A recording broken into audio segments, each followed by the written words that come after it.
显卡要求为 N 卡。2. 显存至少 8G。首先，下载网盘分享的文件、启动器和一键包。打开启动器文件夹，并解压里面的压缩包，把里面的文件全部拷贝到一键包文件夹里。复制完成后，点击一键包文件夹里的启动器。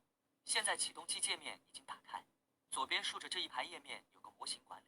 点开后选择 BASIO 文件，然后拉动下方滑块，点击右侧的下载按钮。接下来点击上方的 LAN 页面，选择840000 Save 文件并下载。现在回到启动器主页面，点击一键启动，出现黑色窗口，不要急，静静等待即可。根据电脑配置不同，大约1分钟后，浏览器会自动启动。注意，请关闭科学上网工具，以免影响浏览器启动。下面在左上角的下拉列表中，选择我们刚刚下载的 BASIO 文件，接着选择设置页面，找到里面的 Stable Diffusion 并点开，点击外选项的下拉列表，选择840000 Save， 然后点击保存设置，这一步不能忘记。到此为止，所有设置工作完成，可以愉快的玩耍了。今天我们先学习通过文字生成图片的玩法。首先把我提前准备好的文字复制一下，上面这栏是正面词汇，就是描述我想要什么；下面这栏是负面词汇，就是描述我不想要什么。然后勾选面部修复和 High-Fix， 把重绘幅度调整为 0.5， 点击生成。下面就是见证奇迹的时刻。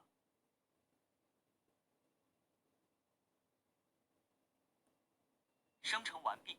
刚才我输入的词汇描述是一个漂亮的韩国女孩，现在我觉得整体满意，但是想调整一下衣服的图案。现在我们点击文生图旁边的图生图按钮，点击图像右上角的小画笔，把想要修改的位置涂黑，然后点击生成。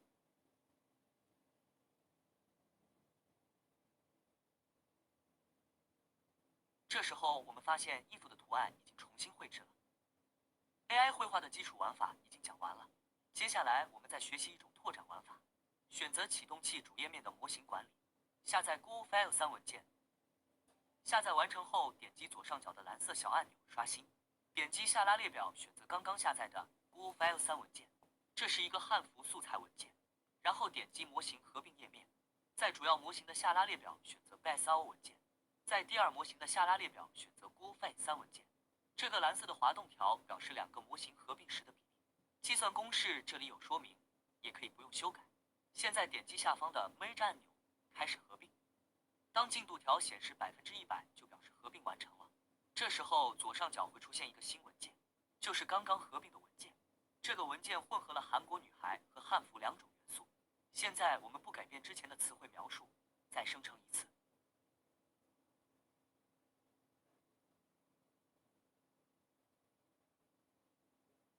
这时候发现，女孩身上多了一些中式的饰品。接下来，我们在词汇描述中加入汉服，再试试。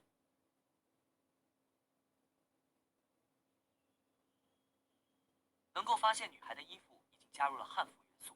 我们不改变任何条件，再生成一次。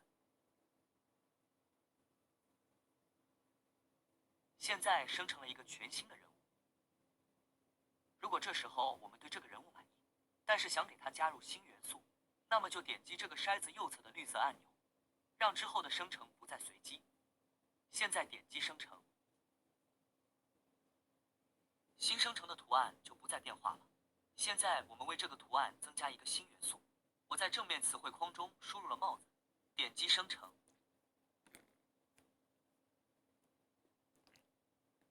现在图像中就增加了一顶帽子，但是为什么女孩变成了一个伪娘？本节课只是 AI 绘画的初步教程，目的是让大家尽快上手，体验 AI 绘画的乐趣。现在你一定还有很多疑问，比如词汇怎么写？必须是英文吗？除了 BASIO 和 Google File 3以外，还有其他风格吗？应该在哪里下载呢？如果我想画自己可以吗？如果你想解答这些疑问，并解锁更多 AI 绘画的姿势，请添加我的微信，和交流群的小伙伴们一起探索 AI 绘画的更多内涵吧。